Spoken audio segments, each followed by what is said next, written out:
అన్నమలై భారతీయ Janata party నుంచి బయటకు వచ్చేసాడు. నాకు తెలిసి ఆయన అధ్యక్షుడు అయినప్పుడు ఆయన వయసు 42 సంవత్సరాలు అనుకుంటా.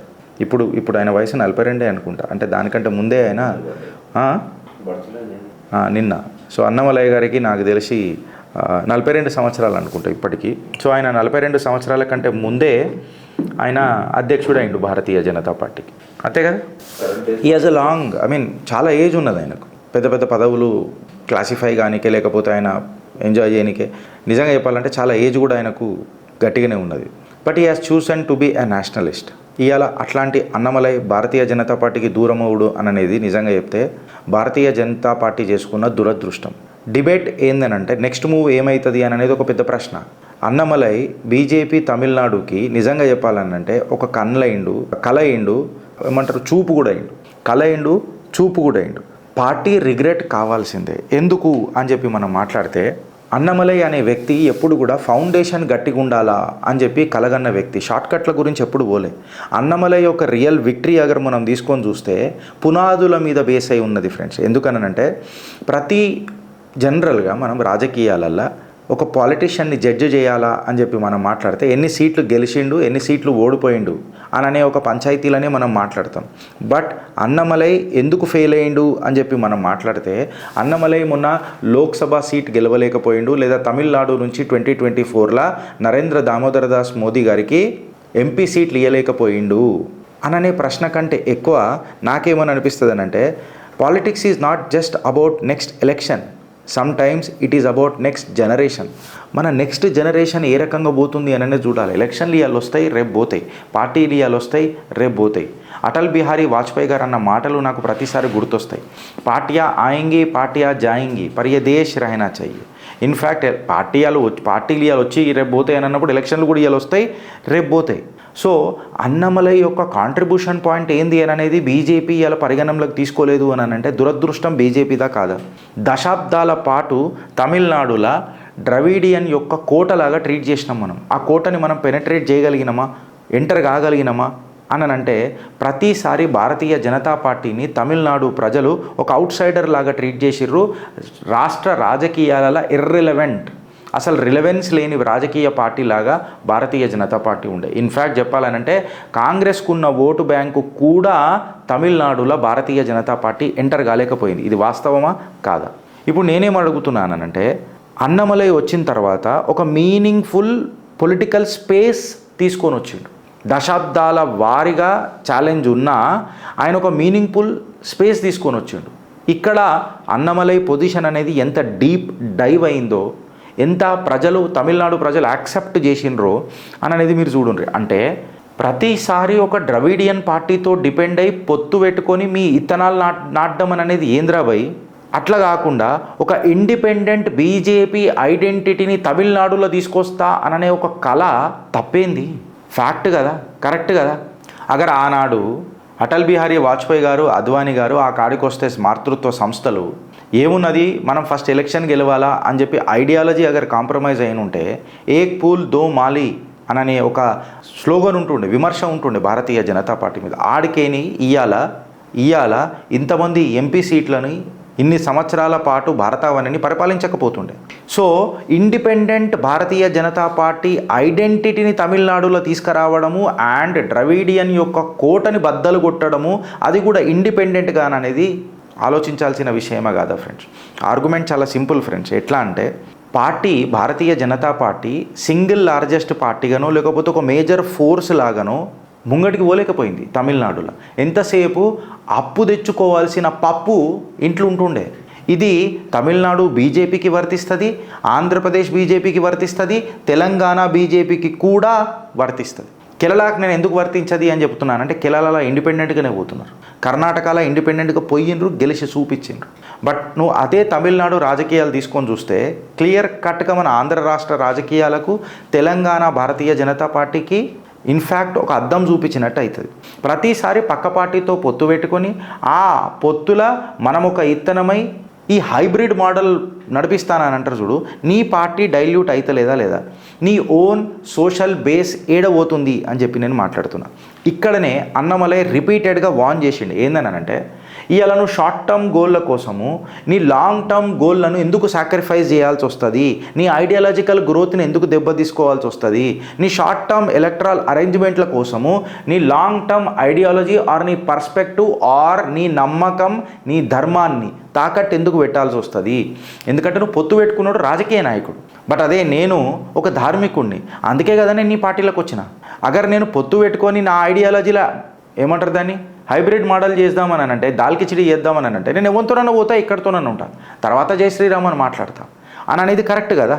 సో నేనేమని అడుగుతున్నానంటే 2026లో ఏదైతే అసెంబ్లీ ఎలక్షన్స్ జరిగినాయి కదా, దీనికంటే ఘోరమైన అవమానం ఏమైనా ఉంటుందా? ఒక రాష్ట్ర అధ్యక్షుడిగా దిగిపోయిన ఒక మనిషికి టికెట్ కూడా ఇవ్వలేదు, మళ్ళీ ఆయనకి ఏజ్ కూడా ఉంది. అంటే ఇంతగానం తప్పేం చేసిండు? ఇక్కడ ఏమని అంటారంటే విశ్లేషకారులు ఏమని మాట్లాడతారంటే, అంటే నేను తమిళనాడులో నాకు కొంతమంది ఫ్రెండ్స్ కూడా ఉన్నారు, వాళ్ళతో మాట్లాడితే వాళ్ళు ఏమని అన్నారంటే అమిత్ షా గారికి అన్నమలైకి బాగా డిస్టెన్స్ పెరిగింది అని అంటారు. మళ్ళీ వాస్తవమా కాదా నాకు తెలియదు. అగర్ అమిత్ షా గారికి అన్నమలైకి డిస్టెన్స్ పెరిగితే ఆయన పోయి అమిత్ షాని ఎందుకు కలుస్తాడు, అమిత్ షా ఆయనకి ఎందుకు అపాయింట్మెంట్ ఇస్తాడు అనేది నాకు క్వశ్చన్ వస్తుంది. సరే అది తీసుకున్నా, మోదీ గారికి ఆయనకు డిస్టెన్స్ ఎక్కువైంది ఎక్సెట్రా ఎక్సెట్రా అని చెప్తారు. నేను అది కూడా పెద్దగా ఏం ఆలోచించాను. అయితే అన్నమలై మనసులో ఏం నడుస్తున్నది అని చెప్పి చూస్తే ఇలా నాకు ఒకటి అర్థమైంది ఏంటంటే అన్నమలైకి శకం అయిపోయింది. అన్నాడీఎంకే స్పేస్లో ఎవరో ఒకళ్ళు ఫిట్ కావాల్సిందే తమిళనాడులో. ఎందుకంటే అన్నాడీఎంకే రాజకీయాలు చేయలేకపోతుంది పోస్ట్ జయలలిత గారి తర్వాత. ఈ స్పేస్ని ఫిలిం ఇండస్ట్రీ నుంచి వచ్చిన విజయ్ జోసెఫ్ గట్టిగానే తీసుకుని ఉన్నాడు. అగర్ కూడా నేను కూడా అదే లక్షణాలతో ముంగడికి పోయిన ఉంటే కరెక్ట్గా ఉంటుండే. సో ఇవాళ నేను బీజేపీలో ఉంటే నా ఎక్స్పైరీ పీరియడ్ 3 సంవత్సరాలే. 3 సంవత్సరాలే నా ఎక్స్పైరీ పీరియడ్ అయిపోయిన తర్వాత నేను అధ్యక్షుడిని దిగిపోయిన తర్వాత ఆబ్వియస్గా నాకంటూ ఒక వ్యక్తిగత ఆలోచన ఆర్ వ్యక్తిగత ప్రిన్సిపల్స్ ఉన్నాయా? కేవలం ఎలక్షన్లు గెలవనికనే పొత్తులు పెట్టుకున్న తర్వాత ఐడియాలజీ కాంప్రమైజ్ అయితే ఈ ఐడియాలజీ తీసుకొని నేను వేరే దగ్గర పోతే ఆబ్వియస్గా నా నేషనల్ ఐడెంటిటీతో ఆబ్వియస్గా అన్నమలై అనే వ్యక్తి ఇలా తమిళనాడువే కాదు దక్షిణానే కాదు దేశవ్యాప్తంగా ఈజ్ అ లెజెండ్ అని చెప్పి ప్రూవ్ అయిందా లేదా అందరికీ? అరే ఏం మనిషిరా భయ్ అని చెప్పిండు. But at the same time ఆయన పిఆర్ ఎంత మెయింటైన్ చేసిండో అనేది పక్కకు పెడితే he has also maintained A nationalistic identity. ఆయన ప్రతిసారి తమిళనాడులో ఒక కొత్త రాజకీయాలకు ఇంధనం పోసిండు, యజ్ఞం చేసిండు. తమిళనాడు పర్స్పెక్టివ్లా తమిళనాడును ముందు పెడుతూవే జాతీయవాద భావాలను సనాతన ధర్మ విలువలను కాపాడుకుంటూ వచ్చిండు. Annamalai has understood something A politician కూడా అర్థం చేసుకోలే ఇప్పటిదాకా. తమిళనాడు అనేది కేవలం ఒక ఎలక్షన్ బ్యాటిల్ ఫీల్డ్ కాదు, ఇది భారతీయ జనతా పార్టీ తెలుసుకోవాలి. అదొక ఐడియాలజికల్ బ్యాటిల్ ఫీల్డ్ తమిళనాడు. ఎట్లా అనంటే పురాతన సనాతన దేవాలయాలు అక్కడ ఉన్న సనాతన ధర్మం మీద దాడులు ఈ రోజు వరకు ఆగలే. సో ఈ ద్రవిడియన్ మోనోపొలీ అనే దాన్ని గ్రౌండ్ వర్క్ నుంచి ఛేదించింది, షార్ట్కట్లు దూరం చేసింది అన్నమలయ కాదా ఫ్రెండ్స్? అన్నమలయ యొక్క బిగ్గెస్ట్ అచీవ్మెంట్ ఏందనంటే ఒక నేషనలిస్టిక్ అనే తత్వాన్ని తీసుకొని వచ్చి తమిళనాడు యొక్క నాగరికతను మళ్ళీ మెయిన్ స్ట్రీమ్ తమిళ్ పొలిటికల్ కన్వర్జేషన్స్లో డిస్కషన్స్ తీసుకురానికే చూసిండు చూడు. ఇది కదా ఒక లాంగ్ పర్స్పెక్టివ్ టీమ్ ప్లేయర్ లాగా మాట్లాడేది. అంటే సనాతన ధర్మ విలువలను ఆయన ఒక వెపన్ లాగా తీసుకురాలే. ఆయన ఎట్లా తీసుకొని వచ్చిండంటే తమిళనాడు యొక్క నాగరికతను గుర్తు తీసుకురానికి ప్రయత్నం చేశాడు. హీ హాజ్ నాట్ యూజ్డ్ ధర్మ యాజ్ ఎ వెపన్. జై శ్రీరామ్ అని చెప్పి ఓట్ల కోసం మాట్లాడలే. But he has chosen that it is a civilisational it self, it is Tamil civilisational it self అని చెప్పి తీసుకొని వచ్చిండు. ఇది ద్రవిడియన్ కోటల చాలా పెనట్రేట్ చేసింది, పొలిటికలీ యాక్సెసబుల్ అయింది.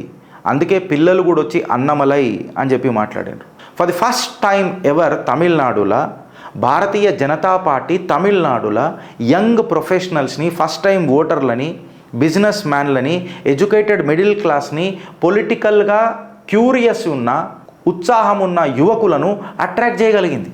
లేకపోతే ఈ దిక్కు దివాలా ఏడు ఉండే చెప్పు భారతీయ జనతా పార్టీకి. సో ఇవాళ నేను మాట్లాడింది ఏందనంటే ఏదో నువ్వు ఇవాళ ఇత్తనాలు పెట్టగానే రేపు మొలకలు వచ్చేస్తాయి, కోతలు వచ్చేస్తాయి అని అనేది కాదు. It is not a one time harvest my dear. Annamalai చేసింది ఒక ఐడియాలజికల్ సీడింగ్. ఇవాళది మిస్ అవుతుంది తమిళనాడు. ఎవ్రీ పొలిటికల్ మూమెంట్ అనేది అది మనం నాటిన ఇత్తనాలతోనే మొదలవుతుంది. మీరు నరేంద్ర దామోదర్ దాస్ మోదీ గారినే తీసుకోండి, మన లాల్ కృష్ణ అద్వానీ గారినే తీసుకోండి, అభినవ జాతిపిత అటల్ బిహారీ వాజ్పేయి గారినే తీసుకోండి, ఆ కాడికి వస్తే సంఘ పెద్దలనే తీసుకోండి. ఇవన్నీ మనం తీసుకుంటుంటే వీళ్ళు కాంప్రమైజ్ ఏడగాలే, వీళ్ళ ఐడియాలజీ దగ్గర ఎక్కడ కాంప్రమైజ్ కాలే.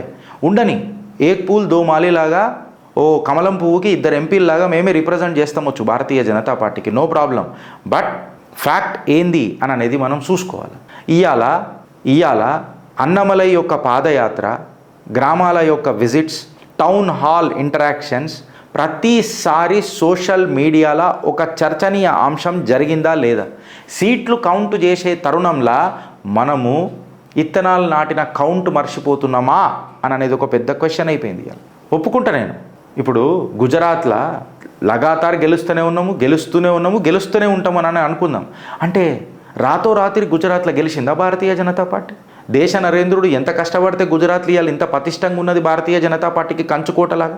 ఇప్పుడు నార్త్ ఈస్ట్లో భారతీయ జనతా పార్టీ ఇంత గెలుస్తుందని అంటే అది కేవలం థింక్ నార్త్ ఈస్ట్ అనే ఒక కాన్సెప్ట్ నరేంద్ర దామోదర్ దాస్ మోదీ గారు చెప్పంగానే భారతీయ జనతా పార్టీ ఇత్తనాలు నాటేసి భారతీయ జనతా పార్టీ గెలిచేసిందా అక్కడ? మీకు ఒక విషయం తెలుసో తెలియదు, మన తెలుగు తేజం తెలంగాణ ముద్దు బిడ్డ అక్కడ పునాదులు నాటిండు. ఆయన పేరే పేరాల శేఖర్జీ. నార్త్ ఈస్ట్లో ఇవాళ రాజకీయం ఇంత అఖండగా నడుస్తున్నది అని అంటే ఆయన పేరు తీసుకోకుండా ఏడ నడవది. పునాదులు ఆడికైనా మొదలవుతాయి. కోన్కిస్కా గొట్టంగాన్లు ఫేస్బుక్లల్లో, ట్విట్టర్లల్లో, ఇన్స్టాగ్రామ్లల్లో పెద్ద మనుషులను చూడకుండా కూడా మెసేజ్లు పెడతారు. మీకేం తెలుసురా? మీకేం తెలుసు? గల్లీలకు పరిమితమైన వాళ్ళు గారులు నిలువెత్తు త్యాగాలిలై ఇవాళ నార్త్ ఈస్ట్లో భారతీయ జనతా పార్టీ ఢంకా మోగిస్తుందంటే, లడ్డులు పంచుకుంటున్నారనంటే వీళ్ళ జీవితాల త్యాగాల ఫలం అది. సేమ్ కేస్ హర్యానా తీసుకో, ఒడిస్సా తీసుకో, త్రిపురాలో తీసుకో. నువ్వు ఏడ తీసుకున్నా ఎలక్ట్రాల్ బ్రేక్ త్రూ అయ్యింది అని అంటే దాని వెనకాల ఐడియాలజికల్ సీడింగ్ జరుగుతుంది. ఆర్గనైజేషన్ యొక్క మాతృత్వ సంస్థ యొక్క సీడింగ్ జరుగుతుంది. ఈ గ్రేట్ సక్సెస్ ఇవాళ కన్సిస్టెంట్గా ఎందుకు పోతుంది? ఈ గ్రేట్ సక్సెస్ని సస్టైన్ ఎందుకు చేస్తుంది బీజేపీ? అండ్ ఇది వితౌట్ సూపర్విజన్ మోడ్లో ఎందుకు పోతున్నది అనేది ఆలోచించాలి కదా. దాని వెనకాల ఒక వెన్నుపూస అనే సంస్థ, మాతృత్వ సంస్థ నిలబడ్డది. ఆ మాతృత్వ సంస్థ అందులోకైనా వచ్చిన ప్రోడక్ట్లే కదా, శాఖలకైనా వచ్చిన శక్తులే కదా. నరేంద్రుడు, అమిత్ షా, లాల్ కృష్ణ అద్వానీ, అటల్ బిహారీ వాజ్పేయి, నువ్వు, నేను, ఎక్సెట్రా ఎక్సెట్రా ఎక్సెట్రా. నేను వాళ్ళతో నేను పోల్చుకుంటలేను. వాళ్ళ ముంగట కొనికిస్కా కొట్టంగానే నేను అనేది ఏందనంటే ఈ ఐడియాలజీ బైండ్ చేసింది కదా అని అంటున్నా. ఇప్పుడు నేనేమంటున్నా, రాజకీయము 5 నుంచి 10 సంవత్సరాలలో అందరికి వచ్చేస్తుంది బ్రదర్. నువ్వు 5 నుంచి ఇప్పుడు విజయ్ జోసెఫ్ వచ్చేసాడు. బట్ విజయ్ జోసెఫ్ ఎన్ని రోజులు టికాంచగలుగుతాడు? Winning elections is not a criteria, but sustaining the winning spree is more important. Party క్యాడర్ని బిల్డ్ చేసుకుంటూ పోవాలి. తర్వాత పార్టీ క్యాడర్ని బిల్డ్ చేసుకుంటూ పోవాలి. గవర్నమెంట్లు బిల్డ్ అయ్యే కంటే ముందు బిలీఫ్ని బిల్డ్ చేసుకుంటూ పోవాలి. అంటే నువ్వు పెద్ద పెద్ద భవనాలు కడతావచ్చు ఇన్ఫ్రాస్ట్రక్చర్లలో, బట్ నీ భావన, నీ బిలీఫ్, నీ నమ్మకాలను కూడా మేడలు కట్టాలా ప్రజల గుండెలల్లో. ఇది కాదా అనేది ఒక తత్వం. ఐడియాకు వాల్యూ ఉంటుంది, ఐడియాలజీకి వాల్యూ ఉంటుంది ఫ్రెండ్స్. బట్ ఐడియాలజీ కన్సిస్టెంట్గా ఉంటుంది. ఇలా తమిళనాడులో 12 సంవత్సరాల భారతీయ జనతా పార్టీ ఏం పీకగలిగిందా? ఒక మాట అడుగుతున్నాం. డబుల్ డిజిట్కి అయితే తీసుకొని పోయింది కదా ఓట్ షేర్ని. ద్రవిడియన్ యొక్క మోనోపోలీని కొట్టగలిగిండు కదా. ఒక ఐడియాలజికల్ క్యూరియాసిటీని తీసుకురాగలిగిండు కదా. ఏడా? తమిళనాడులో. భారతీయ జనతా పార్టీకి ఒక కాషాయ ఫుట్ ప్రింట్ తమిళనాడులో ఇయ్యగలిగిండా లేదా? ఇన్ఫ్యాక్ట్ చెప్పాలనంటే కాషాయ ఫుట్ ప్రింట్ అనంటే క్యాడర్ యొక్క ఎనర్జీని సినర్జీ చేసి అందరికీ చేసి ఇంక్లూజివ్ రాజకీయాలకు తీసుకొని వచ్చిండా లేదా?